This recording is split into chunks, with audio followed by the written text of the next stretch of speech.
Welcome to the High Rise Podcast, presented by Headset, the leading data and analytics company for the cannabis industry. Emily, we have so much time and so little to do. Actually, strike that, reverse it. Do you know what that's from? Of course. That is from Willy Wonka, when he's getting very excited to take Charlie up in the Wonkavator. I was thinking of that, strike that, reverse it, because the state of Alabama quite actually did that last week I think it was Friday or Thursday. But, as we talked about on the pod last week, Alabama had moved forward with the 21 licenses. And we did talk about it actually on the podcast, that almost no market has opened without at least a few lawsuits regarding the licensing process. And it sounds like this was no exception, with the process being called into question.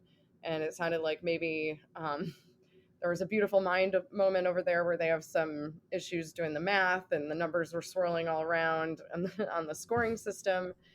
But here we are, and the market is officially on pause. Yeah. A whole podcast down the drain from last week. That's okay. Just gives us more content for the next one.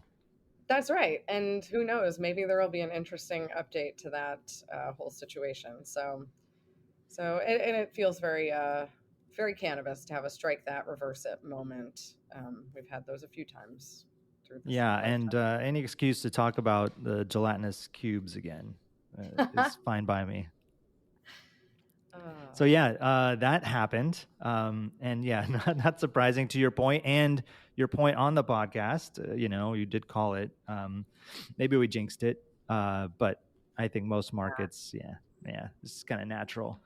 Well, we'll see how that pans out. But I do want to talk about maybe some good news and some bad news this week. In the macro sense, some really good news coming out around the rescheduling process. And you remember, was it Hall of Flowers? Oh gosh, when was that? That last summer? Was it September? Mm-hmm. When over the PA, they mentioned Biden legalized to the whole place. It was the best announcement. Everyone went crazy, and then started searching what the hell just happened. And in fact, as we all know, that did not actually happen, but instead talked about a process to review the schedule with the Department of Health and Human Services, the HHS. Did I get that right? Yes. Yeah. Yes, you did. And so what's the story with it? I saw the headline, but what's going on? Yeah. So Biden called that into, so there were a couple of things. There was the review of the criminal justice piece to it, and then also the review of scheduling. So I wouldn't say that what he called for was rescheduling. He called for a review of the schedule, which, for anyone who doesn't know, we live on Schedule 1, which basically says there is no health benefit or redeemable quality to the benefits or to cannabis. And we all know that's just patently untrue, but it's kind of like a chicken and egg syndrome, because it also makes it very difficult to research cannabis and the benefits of it, unless you're the federal government and you have, what is it, in Mississippi? They have a federal grow there. We've That's talked right. about government weed before. And they That's do the actually good have stuff. a patent. Yeah, that's the good stuff. Talk about mids. I would say not firearms. I would say bureaucratically. Wouldn't it be great if they were like the best, or if the U.S. government talked about it like every grower in this industry as like the best? Look at these we colas. make the best weed. We have the sickest colas. No, I would imagine it's pretty dry and seedy, but anyway, you got to have your heart in it, right? Anyway, back to the real essence of this. But, to give an example, we all know that fentanyl is creating a massive crisis in this country and other similar products. And that's on Schedule 2. But being on Schedule 1, we live in this crazy world where we have 280E and all of the challenges that go along with being considered this just terrible product. And And so having it put into this process with Becerra and the HHS to review and to understand where cannabis should in fact live, at least for a next step, is really important. And what happened last week, which was very encouraging to me, as we've lived in a world of ambiguities from the legislative process, is that he actually gave a timeline which tracks to what I had been hearing from some other sources, which is that this would be that the review would be completed by the end of 2023. And so that does dovetail to some of the things I've been hearing. Now, where it will land presents a different set of things to understand, and we could do a whole podcast on that. And that would be conjecture at this point. But I think, Jason Wild pointed out that when Biden said this, he did note that there's no reason this should be scheduled more harshly than fentanyl. So fentanyl living in Schedule 2, just a thing I didn't know if that was like a breadcrumb, but it's not his job, but he's the one directing that this process should take place. So as we've all lived in the world of safe, and the word, I think, soon is very triggering to many of us, as it's come from Schumer's mouth too many times to count. I think that this particular articulation of a timeline was actually really refreshing. Yeah, 2023 is that's a good number, right? Especially now that we're just a few days away from the back half of the year, which is also crazy. Yeah, so by the end of this year, we'll know. And yeah, it's not going to end up on a Schedule 0 type situation. It's not going to move forward, right? Does it move back? Gotta believe that's the case. It'll be interesting. And then what does that mean? And I Who think knows, for right? me, the thing that is that the big really is takeaway. important But about this, any progress is progress. I mean, it is crazy to say that we've had no real meaningful federal progress since the Cole memo, or since the Cole memo was rescinded, right? I mean, you could say, well, SAFE's passed the House a number of times or whatever, but that's not anything that's made it through, right? I mean, it's just like conversation. Like many conversations have happened.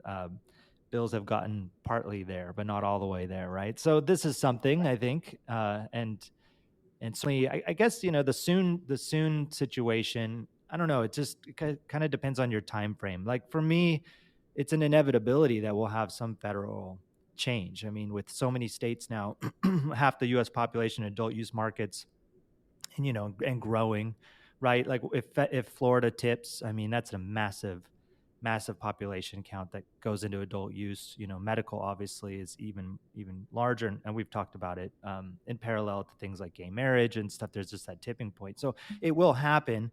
When we're myself and Headset, we're in it for the long haul regardless. So the soon, it's more about just like, I'm just excited to see something. I don't have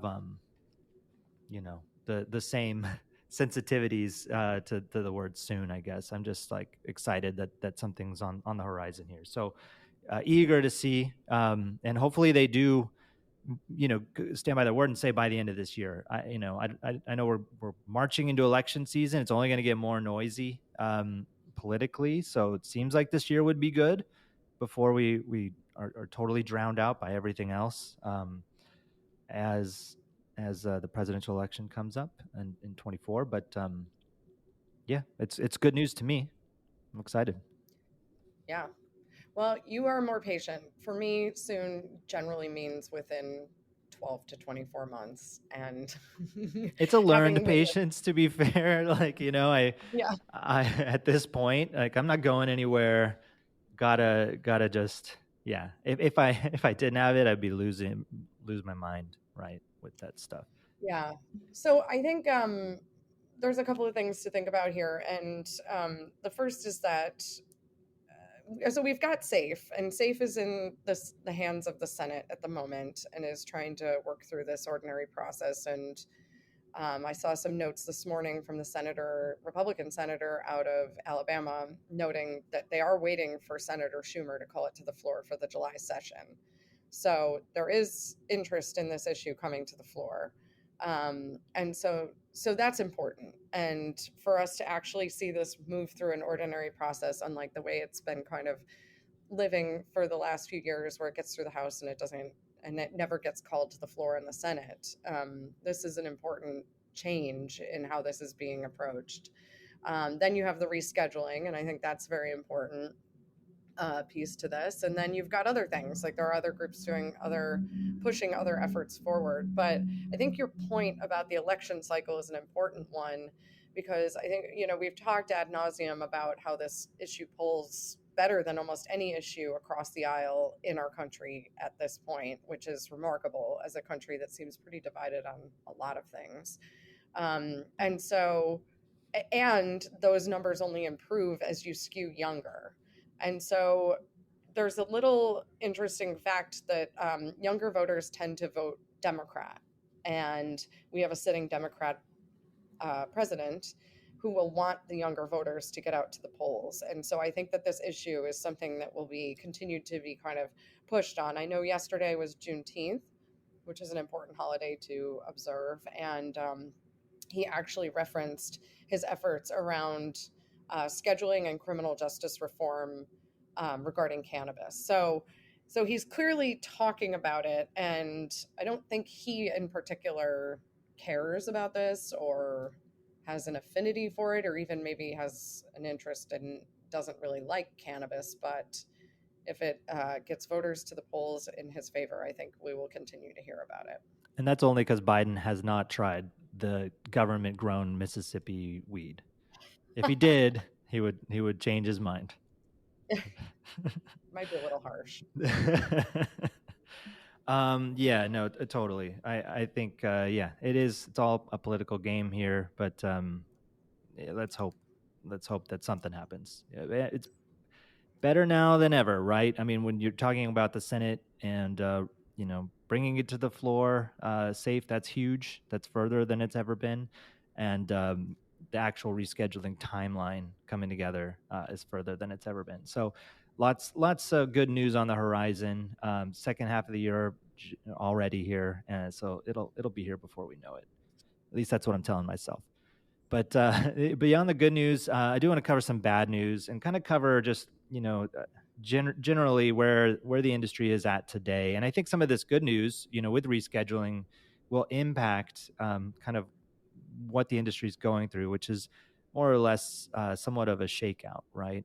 And it's been a tough, I feel like a tough 12 months at least, if not more, for the industry in a variety of ways. And you're starting to see some of that fallout. And so just last week and confirmed today via Highly Objective, which is the newsletter from Datron, that HERBL is officially shut down. So HERBL, for those that don't know, is a pretty large distributor out of California, maybe top 3 distributors in the state. And some rumors were going around last week about a dire financial situation, but it looks to be very much the case. He reported just today, as of this recording, that a number of employees are posting goodbye messages on LinkedIn, which is yeah, it's really rough, really rough. I know that HERBL has raised a fair amount of capital. In this reporting, the most recent raise was $120 million from a number of cannabis-specific investors in the market, and I think it's obviously going to be tough for them, but tough that this is even happening. And obviously, there's a variety of reasons that this is happening, but I do want to kind of cover some research that I was doing. I gave a talk in New York and was talking about just the market, the current market trajectory in a lot of mature markets, and the challenging environment that we've stepped into, particularly around New York being this kind of greenfield, no pun intended, but just a blank canvas, right? Like they can do whatever they want with that market, and because it is so new. And just like what are the things that we've got to worry about? And so I covered a bit of the boom and bust cycle. So I thought we could talk about it, because I do think that this is an example of us kind of in this shakeout period where a lot of companies, aren't going to make it through, and even well-funded companies, well-positioned companies, but for a variety of reasons, not all of the companies that exist today are going to be here tomorrow.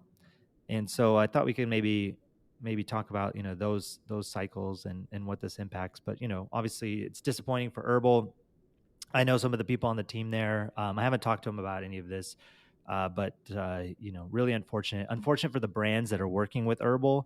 I can imagine, having to change distributors. It's like losing your bank. Like you have product tied up, you probably have payables or Mhm. receivables tied up with them. Navigating that, and in a world that's already tough on these brands, right? It's only going to be even harder. So I feel for everybody here.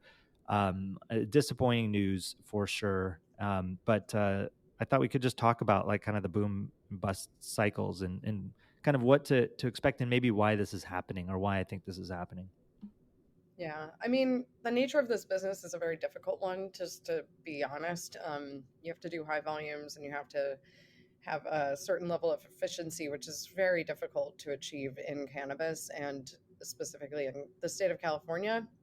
Not to mention when you add like the rising costs of fuel and all of the logistical challenges of distributing within the state, the cash collection, all these things. And I mean, this team came from wine and spirits distribution. So if anybody's going to know a fragmented distribution model, it's this team. But it just shows that this industry can humble almost anyone. But and I think it bears mentioning because we all try to back people and teams, and even the best of them can get taken down by the challenges in these markets. Yeah, absolutely. And I know other distributors like Nabis in California, they were very vocal about this new assembly bill in California where they're trying to get retailers on the hook from the DCC Hmm. in California, where retailers can basically lose their license or other penalties should they not pay their bills. So just them talking about it and being so vocal about it makes me think that they're probably experiencing a lot of what HERBL probably was experiencing. Just getting paid, so not that anybody's immune, and you're absolutely right. Like a stellar team, right, coming from a background that has a lot of parallels Yeah. to this space. So if they can't make it, it's certainly tough out there. So Yeah, yeah, go ahead. I mean, I think that's a really important point. Is it's very hard to cash flow a tight margin business when people aren't paying, Right.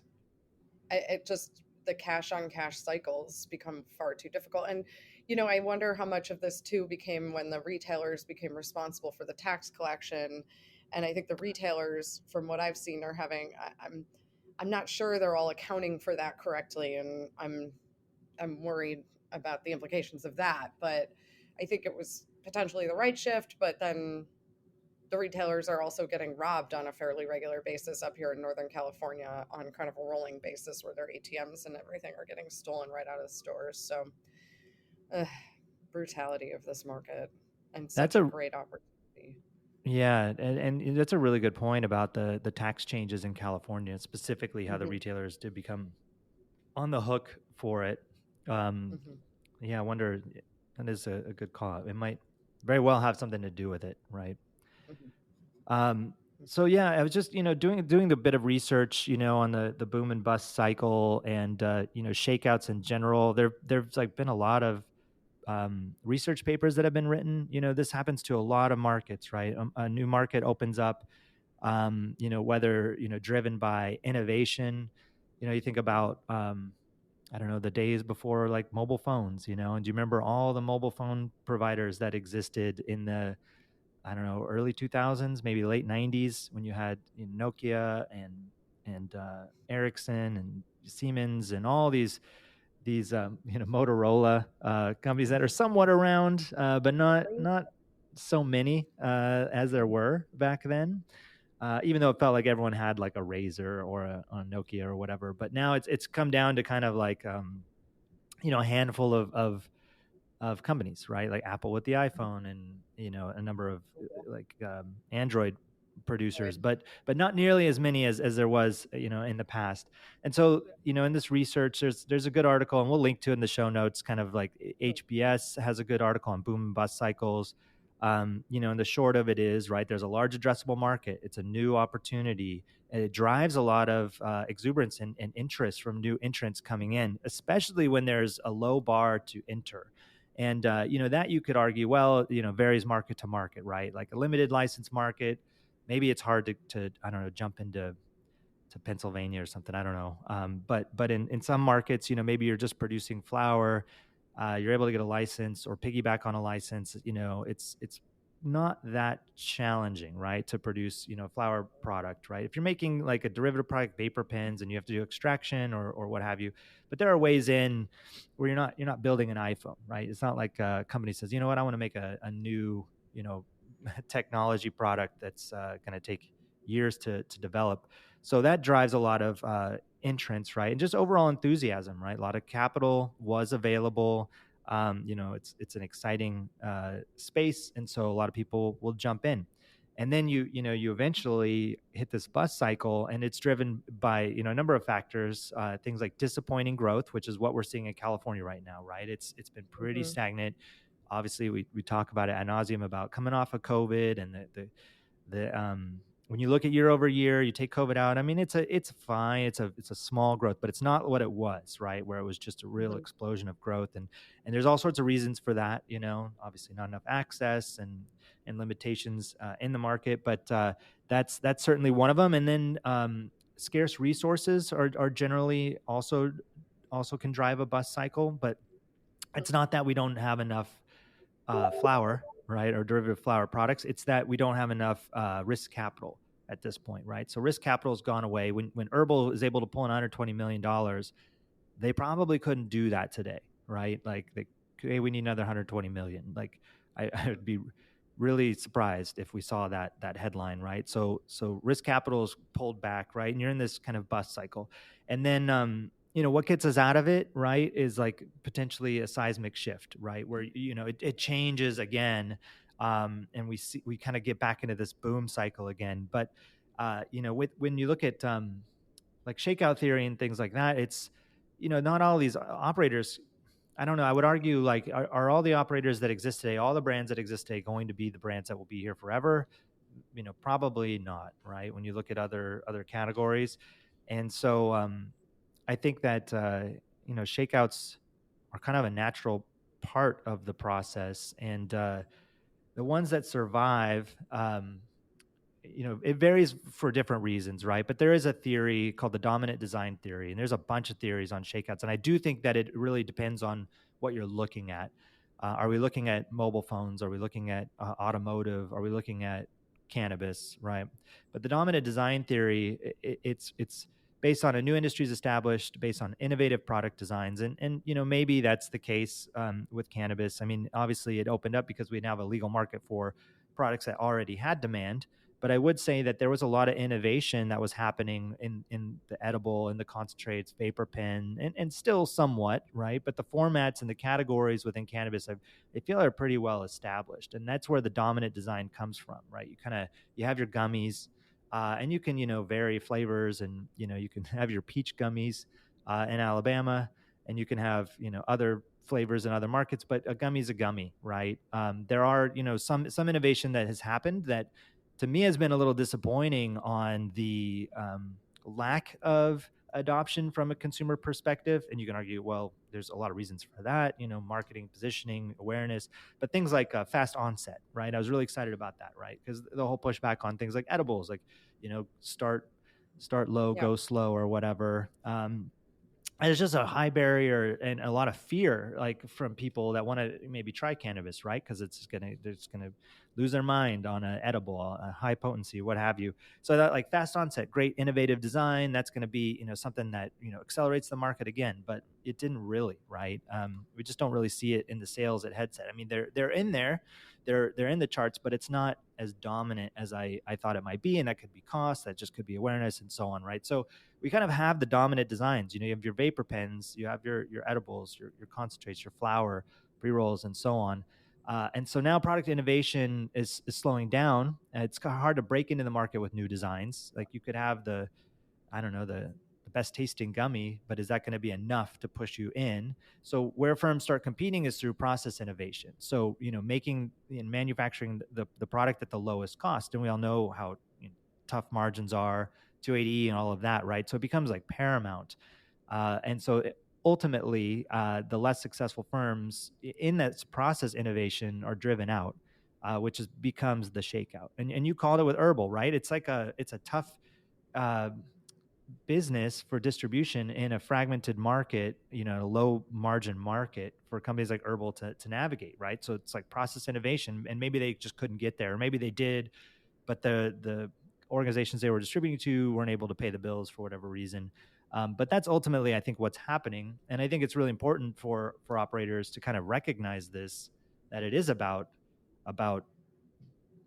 um, process innovation, cost savings, right? And just really scrutinizing this stuff more than it's ever been. And I think this narrative seems to be beyond cannabis right now, right? That from your seat, right, as an investor, venture capital was a lot more accessible, right? At a certain point. Now money is a lot tighter, right? It's a lot harder, a lot more costly. And you're seeing kind of venture capital saying, well, we want more measured growth. We want to see your path to profitability, which is a different narrative than, the last 10 years in venture, right? And it was all scale, get big, figure it out later. But now you've got these large tech companies that, multi-billion-dollar valuations that are going to be in the same boat, right? All of a sudden, they have to scrutinize, what's going on. So I think you're going to see this in a lot of places, and it kind of rhymes with other industries, but I think that's certainly what's going to happen. So those that came in early, that are able to innovate, or maybe can come in late and be really efficient at it, I think will do okay.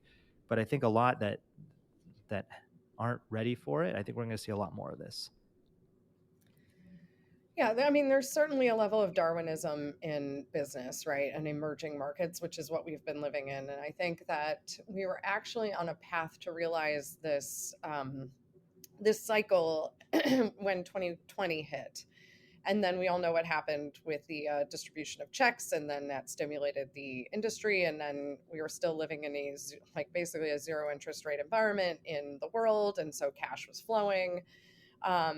And so it was a really different time. And I think a lot of businesses, which we are now seeing finally go out of business, actually, because to your point, they had not really focused in on the efficiency aspects of the business and thinking about the longevity of them.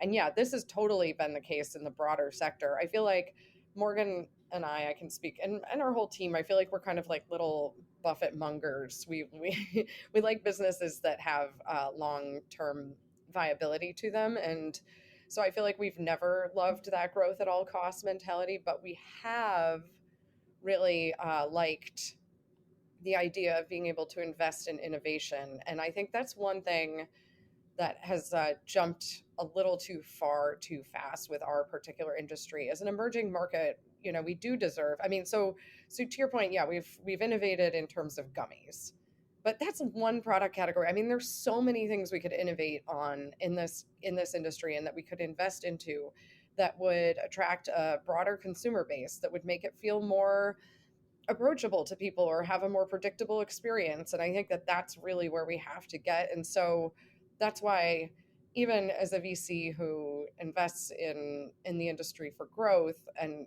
yet has always been focused on how do we get our fundamentals in line as an industry, I still think we need to invest in innovation and process innovation, for sure, without a question, to the best of our abilities, given that we have patchwork reform, and you have to have these kind of verticals within each state, and then you have different rules that make it so that you can't sometimes apply some of those efficiencies across the markets. But I think all of that is a very important thing. But I think we also could realize unlocking more growth as an industry if we continue to figure out how to invest in innovation at some point, which we need to do. I mean, anyone else who's followed us, we talk about the Gartner hype cycle a lot, and you could see where we are. We've been kind of swimming around in the trough of despair, and it's getting shallower and shallower over these past 26 plus months of having these drawdowns. But now that we're seeing the businesses fail, it's kind of, one of the ways I think about it is forest fires, they're terrible while they're happening, but what they do in a natural cycle that isn't, implemented by a human setting a fire. But when a natural forest fire starts, it's actually a process to clear, the canopy so you can actually kind of refertilize the earth and see new green shoots. And in business, there's a lot of that too. A lot of companies that were early maybe just are fundamentally flawed and will never get to the point of process efficiency and growth with that. And sometimes they have to go away. And I can think of a few MSOs that are, still kind of going through that unwinding process. But this is where you start to see the green shoots. And in the Gartner hype cycle, it's kind of like the slope of enlightenment, which is getting then into these next generations of companies that will be the ones that will take it through to the finish line. That doesn't mean that some of the foundational people will not be a part of that. And, they say like the pioneers get arrows in the back and the settlers get the land. Well, I'm hoping that as a early investor, somehow we'll thread the needle of and I believe it too, when you're focused, like you said very early in this episode, you said you're here for the long haul. And I think anybody who's had a long view on this has always been prepared to go through these cycles. So here we are, and I'm hoping to start. I do feel I started 2023 after what happened in 22 with this mantra of the path of grace, right? And I said the first half of 2023 would probably feel similar to 22, which is not pleasant. But for some reason, I do feel like there are cumulative things in a positive direction shifting. And just as we've talked about in this episode with the things happening at the federal level, I don't know. I feel like we could be feeling a momentum shift in the making, but a part of that is to go through these cycles. That's right. That's right. And seeing something at the federal level, and so much of what this industry is constrained by is legislation, whether it's state or federal or local, for sure. It impacts all levels of government.